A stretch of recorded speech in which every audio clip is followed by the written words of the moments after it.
So today's a little bit of a different video. Instead of taking you throughout the day and like showing you all my workouts, I'm going to go through all the things I use for this marathon prep. So recovery items, things I use for running, biking, strength training, just all my essentials. I think it's very interesting that everybody uses different items and some things work for some people and some things don't work for others. So what I'm going to show first is what I use every single morning to get my body active and ready for the day, because I'm always waking up stiff as a board. With what my body has been enduring with this marathon prep, it's very sore, and it's really important that my body is feeling loose before I start any activity in the morning. So with that being said, I'm going to start off with the classic massage gun. This is a Hyperice. I use this everywhere. I use it on the bottoms of my feet, my calves, my thighs, my butt. If you don't know what a massage gun does, it basically disperses the lactate, from what I understand. So lactate is, like, in simple terms, it's what makes you sore. So when you use this, it's dispersing the soreness throughout. So hopefully you're not as sore after you use it. So this is the first thing I do every day, and I probably use it for 5 to 10 minutes. So just everywhere. It doesn't matter if I feel good there or if I'm super sore there, I'm using it. Next up after that is I'll show you, I use 2 bands. They're each for different things. This one is a little bit thicker, and this one's a little bit more stretchy. So with the black band, I'll wrap this around my foot, and I'll do some, I don't even know what they're called, but I'll push my toes down, get the ankle and the calf warmed up. So I'll do that 10 on each foot. And you guys have seen me do this plenty of times in my day in the life videos. And then I'll also take this, keep it around my foot, and I'll stretch my hamstring out, and by putting my leg all the way up in the air and pulling down on this. And after that, I'll swing my leg around my body, and I'll stretch out my hips. And it's also still stretching out my leg, but I'll do that both sides. So that's what this one is for. It's not as stretchy, so I get a really good hamstring stretch when I use this. And this right here is what I use to warm up my hips. So I'll do baby steps forward, baby steps back, baby steps lateral to warm up the hips. And then I'll also put this right above my knees and do side steps one way, side steps the other way. So I find this a very good hip and glute activator. And I do this like right before my workout, whether it's a run or a bike. And then the next thing is something I just got recently, and I absolutely love it. I've been wanting to get one for a while, and then my mom got me one for Christmas. This right here is for your foot. So essentially, well, you just put it in the freezer. So it's cold right now. You put it in the freezer, you take it out, and then you just roll your foot over it. And so as you can see, it's got like ridges and bumps and stuff. So it hurts, but your foot gets really like cramped up, and there's no way to really massage it out or anything. You can't really stretch your foot or anything like that. So this is a really good way to get all the soreness out of your feet. I'd highly, highly recommend. This is says Trigger Point. I think that's the brand. So I would, if you wanted to roll your feet out, I would highly recommend this. You can also use a lacrosse ball. I've seen so many athletes use that, but this is what works for me. That's what I do every morning. Doesn't matter if it's a run, bike, or like today, how I'm gonna go do some strength training. I get out of bed and I immediately do these things, and just these 4 things get my body ready, and I feel way less sore, way less stiff, looser. I mean, it's really important to make sure your body feels good before you start doing more activity. All right, now here are the things that I actually bring to the gym with me. It's only a few items. So to start off, this is my pre-workout. I use the Rise Sour Punch pre-workout. I mean, it's got 390 milligrams of caffeine per scoop, but I only do a half a scoop because 390 milligrams is way too much. So I only need around 200, but not only does it have caffeine, it also has things in it that make you focus better, so I find that very helpful. So I usually do a half a scoop of this before I head to the gym. Next is I'm a gum person when it comes to lifting. I just find that lifting is very slower paced, and gum just helps me stay focused and concentrated. So I'm a gum person while lifting weights. The third thing is my AirPods. I mean, I would show you the inside of them, but they're very nasty. I've had these. I've never lost a pair of AirPods, so I've had these since high school, so 4 years, 3 years. These have been through a lot with me, and they're still working good. So AirPods are very important. Sometimes, depending on the lift, I'll listen to a podcast, but most of the time it's music. So before I started implementing explosive movements and plyometrics and agility into my lifting, I had always worn my Vans, which are a very flat shoe, and it was great for lifting. But now that I'm doing agility and plyo, I want something more bouncy and athletic. So I just use my New Balance 1080s. These are my easy run shoes, but I'll get into that when I go into the running portion. But these are the shoes I've been wearing for the gym, and I like them, So if I'm doing a jumping movement, these are perfect for that. So that's all I bring. I just bring my shoes, my pre-workout, AirPods, and gum. All right, next up is the bike. So I am the newest to biking, so everything I have is brand new. I just got everything about a month ago. So first off, I'll go over what I wear, and then I'll show you my bike and the system I use for the indoor trainer. So first off are the bibs and the padded shorts.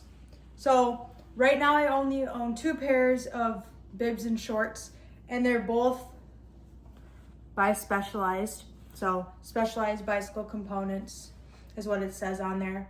But if you don't know what you have to wear for cycling, these are padded in the back and underneath you, so your butt doesn't start hurting after an hour on the bike. This is the only brand I've ever owned, so I like them. I would recommend them. I bet there's brands out there that are better, but these are their shorts. And then I also have a bibs of these same exact shorts. And I'm a bib person. I like bibs better. And if you don't know what bibs are, it's just shorts, and then it has suspenders, so it's got straps that go over your shoulders. I just like the bibs better. It's personal preference, but these are the shorts I ride in every single time. And then moving on to the shoes. These are also Specialized. I'm a Specialized girly, and my bike is Specialized also. I honestly don't even know any other brands, so I'm saying I'm a Specialized girly, but this is just what the guy at the store recommended. These are the second version of their Specialized shoes. It has 1 boa and a strap, and then their version 3 has 2 boas and no strap, but these work just as well. But yeah, these are the shoes. They work great. I'm a size 40, and I wear a size 9 women's. Biking shoes are gender neutral, so these are men's and women's. They just go by the European size. So these are the shoes I wear. And then for socks, there are biking socks, but cost a lot of money. All of this costs so much money, so socks is not something that I want to invest money in. So I just use Nike socks, and it's funny, for running I like to wear crew socks, but then for biking I like to wear half crew, not ankle socks, but half crew. So I've just been rocking Nike socks and they work fine. You know, your foot gets sweaty, but it is what it is. I know I've shown my bike before, but I thought I would just go over it again since I'm going through all the equipment that I use. So this is the Ali, or the Specialized Ali road bike. It's not the sports version. It's just your typical road bike. It costs $2,100, so there is no way I had literally $2 more to spend. This broke the bank.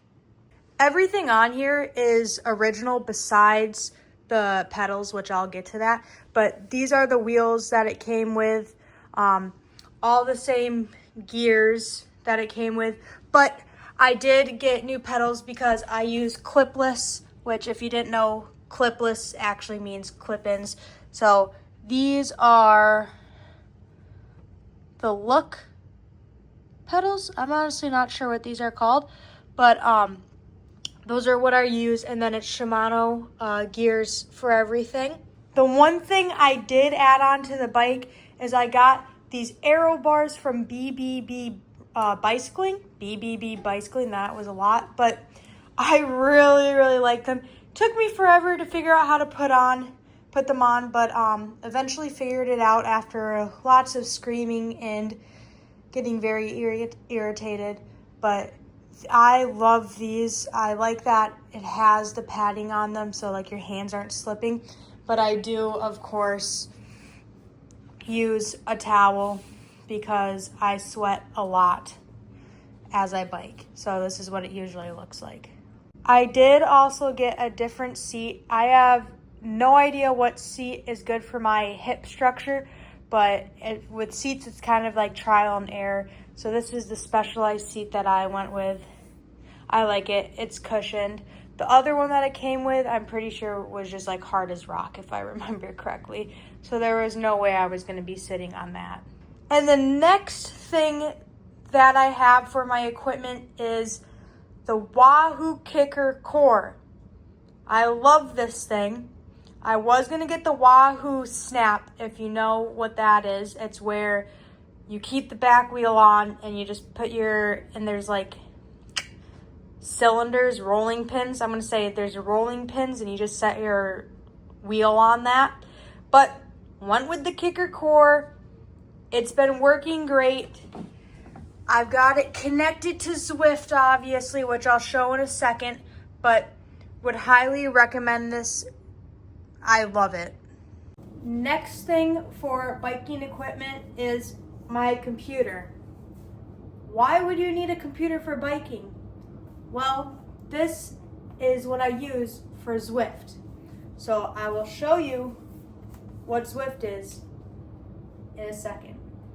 So if you don't know what Zwift is, it's a simulation, and I have it connected to my Wahoo KICKR. And so whatever is programmed into Zwift, it will relate to the KICKR, and it will change the elevation, the power. The only thing is I have to do cadence, obviously. There's so many route options on here, and they have different programmed workouts already, and you can program your own workouts as well, but I don't know enough about biking to be programming my own workouts. So I just find a workout on here and then I do it.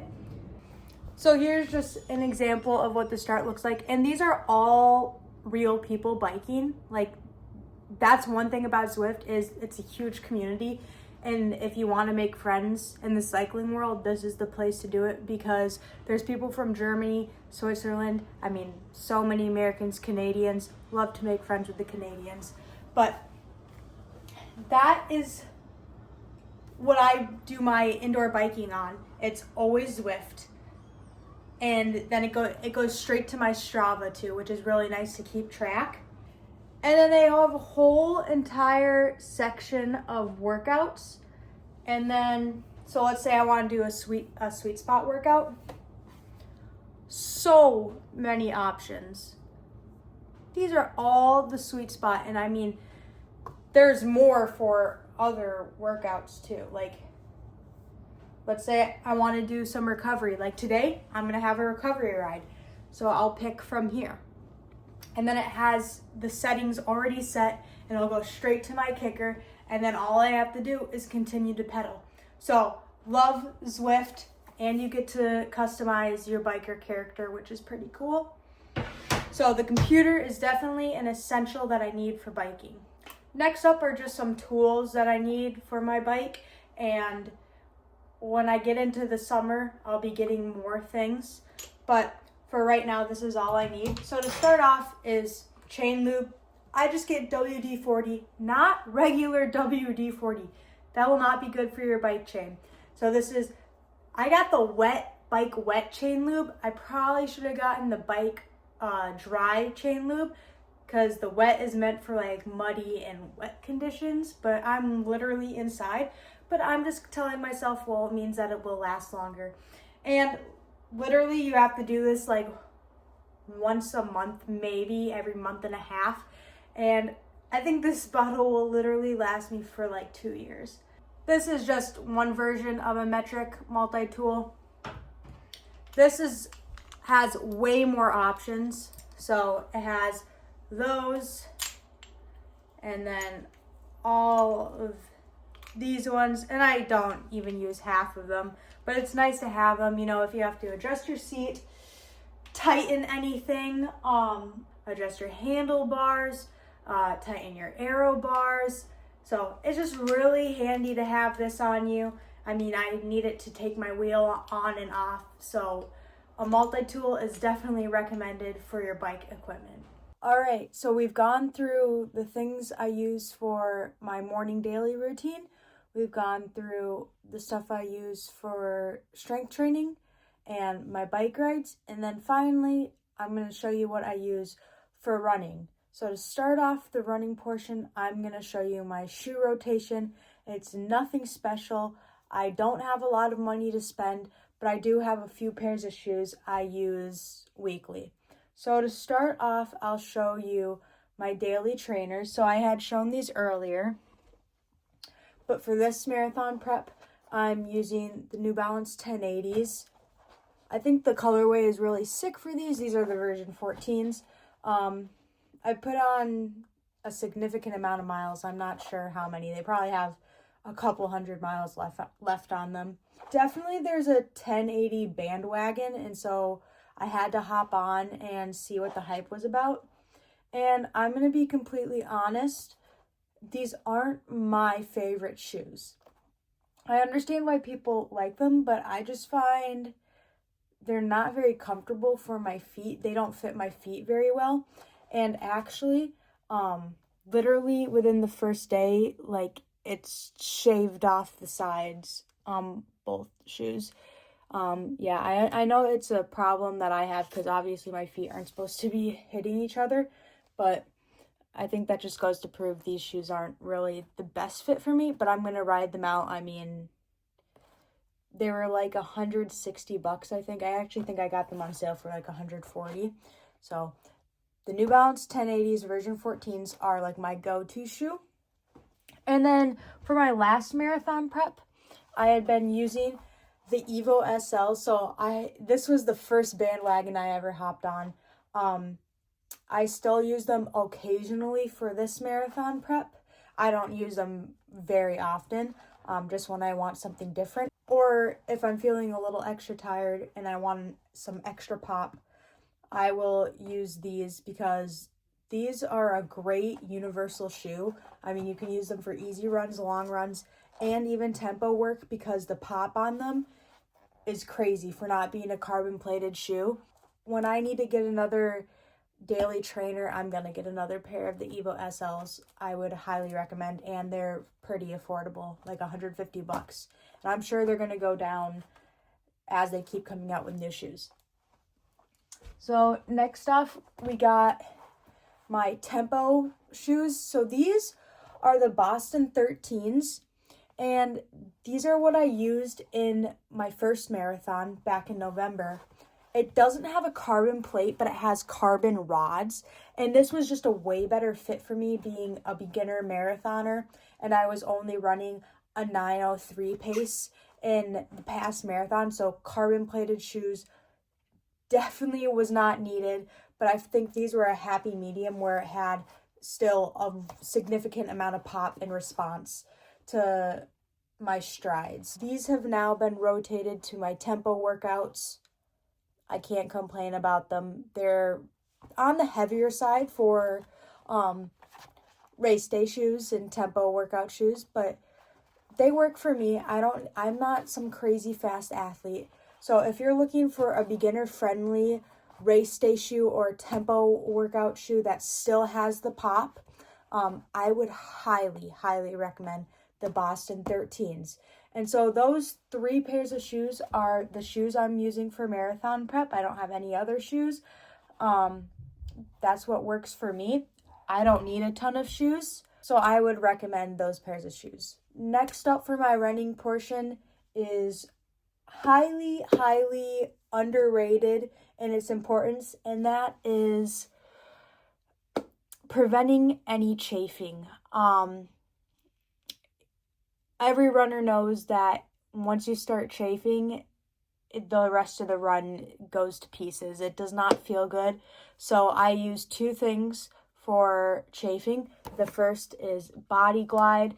This is just like what I use every day before I go on my runs, just to prevent it. Even if it's probably not going to happen, it's just to prevent it, because that one time out of the 10 runs you went on, the chafing is going to hurt so bad. So I put this on my thighs, and then you can put it where your bra is. You can put it anywhere where you think there's going to be rubbing.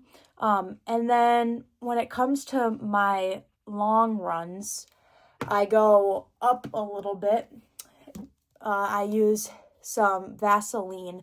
So as you can imagine, this goes in any crack and crevice that could potentially have chafing. I have chafed in those cracks and crevices, and let me tell you, it's not a fun time, especially when you're only halfway through that run. So highly recommend preventing any chafing, even if you think you're better than chafing. Trust me, chafing will take you out. And then, like I had said before, I don't have an endless, bottomless pit of money to spend, so I only have a few pairs of actual running socks. So the running socks I own are the Unicorn Nike running socks. I'm pretty sure they're called Unicorn. I'd recommend them. My feet don't get ultra sweaty. I don't have any blistering when I wear these. And then I also have a pair of Feature socks, which everybody knows about Feature socks, and I would recommend those even more than these. When I don't wear a pair of running socks, I'm just wearing Nike cotton, right? Cotton, like the Nike socks that every other person on planet Earth wears. So once I have a little bit more money, then I can start spending $15 on a pair of socks. But right now, $15 for a singular pair of socks is not in the books. So that's everything for my running equipment. I think I've gone through everything I use. I mean, I have a treadmill downstairs. It's a Cybex treadmill, I think. But it's not even a running treadmill. My mom got it a long time ago, and it goes up to 8 miles per hour, but it doesn't go past that. So what is that, like a 7:10 pace that it goes up to? So it's limited with the speeds, but it works for what I need. If it's cold outside, I wear a Janji winter hat, and I have Nike gloves that I use. And then for thermals, I wear an Under Armour long sleeve thermal and an Under Armour long tights thermal. That's what works for me. The last thing I almost forgot, the watch I use. I'll take it off to show you. I use the Coros Pace 3. This was my very first watch that I've ever gotten. I've never had actually a watch in general. I've never even had an Apple Watch, a Fitbit. I never got on those bandwagons. But I was between getting a Garmin Forerunner or Garmin 165. I don't remember. There's so many numbers. But I know I was interested in the Garmin Forerunner. And then I was looking at different Coros watches, and everybody was like, Garmin, Garmin, Garmin. But I decided to go with Coros, and I do not regret my decision at all. I love this watch. I've had it since September now, so 5-6 months. Very beginner friendly. Love the app that you can program your own workouts into it. Gives me all the data that I need.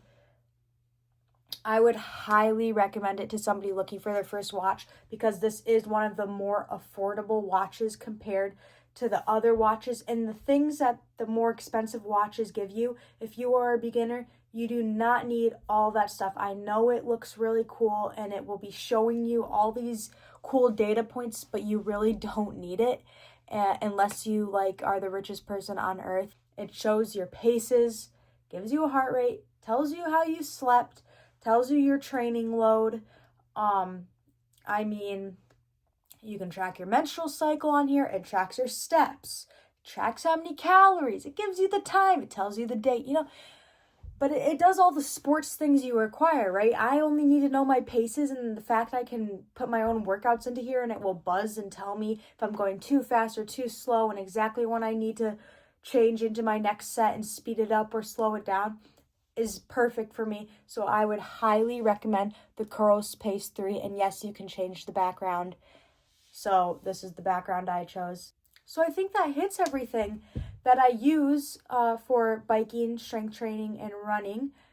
I hope this was helpful and you can find some things that maybe you'll start implementing and using for your workouts. Thank you guys for watching. I'm still having a lot of fun making these videos, and I'm probably not going to stop anytime soon. We're now 13 weeks out from the marathon, and I have a half marathon coming up on March 1st. So it's the St. Patty's or Time to Patty half marathon in St. Paul, Minnesota. So I'm super excited for that. It's more of a fun run for the people. I'm sure people will be taking shots on the sides, and people will be handing out beers and such. But I'm using this as kind of a checkpoint for my marathon prep. So my plan is to run my marathon pace in this half marathon, which is 8:30 pace. So I'm really excited to see where my fitness is. And it's not exactly halfway in my marathon prep. It's a little before halfway. So if I'm not there at my fitness, I know I have plenty of time to continue to work on my pacing and hit that goal of a sub 3:45 in the marathon.